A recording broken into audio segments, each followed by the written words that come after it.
fait, j'étais dans la manifestation, chez cortège Interfac. On arrive au niveau du pont d'Austerlitz, on se fait gazer, on se fait attaquer par les CRS.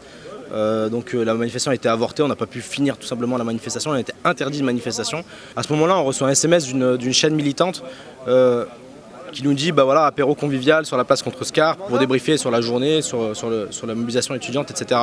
Il y a des jeunes qui boivent des verres, c'est super cool. Et à ce moment-là, en fait, tout simplement, il y a les CRS qui arrivent, qui nassent, qui bloquent les entrées et les sorties de la place contre Scar. Et très rapidement, ça dégénère, donc coup de gazeuse, coup de lacrymo. Et là, on voit apparaître effectivement Benalla et son acolyte Kras et Philippe Mizerski aussi, donc le troisième homme dont on parle très peu alors qu'il me semble que c'est quand même un élément important. C'est un haut cadre de la préfecture de police, il est membre de l'état-major.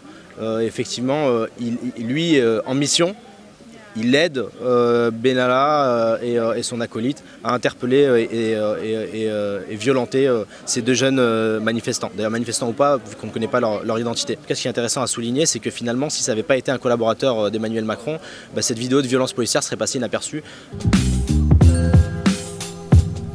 Donc je pense que cette affaire aujourd'hui, elle est très, très sale parce que on voit finalement qu'il y a des responsabilités au plus haut niveau de l'État, au niveau du ministère de l'Intérieur, du cabinet, même du président de la République, du président de la République lui-même. On parle de l'Élysée, on parle du gouvernement, on parle de l'État, de la 6e puissance mondiale. C'est une violation de l'article 40 de Code de procédure pénale.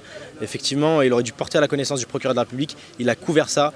Je ne sais pas quels sont les liens entre Benalla et Emmanuel Macron, mais effectivement, tout cela reste à creuser. Deux commissaires qui copient les vidéosurveillances et les remettent à Benalla. Contrôleur général de la police nationale. Il y en a un autre qui est commissaire chargé des relations avec l'Élysée. Donc on voit bien là, finalement, tous les liens qui peuvent se tisser. Et j'espère que finalement, des journalistes ou la justice pourront établir les liens entre chacun. Il y a potentiellement aujourd'hui des responsabilités qui concernent effectivement des têtes de l'exécutif. Là, on voit bien aujourd'hui finalement cette violence institutionnelle, comment est-ce qu'on couvre parfois des délits et des crimes parfois.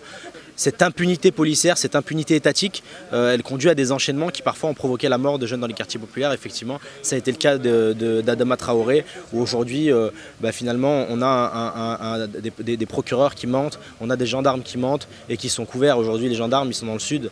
Le procureur, il a simplement été muté. Et effectivement, voilà, c'est contre cette impunité étatique et policière qu'on dénonce finalement. Merci.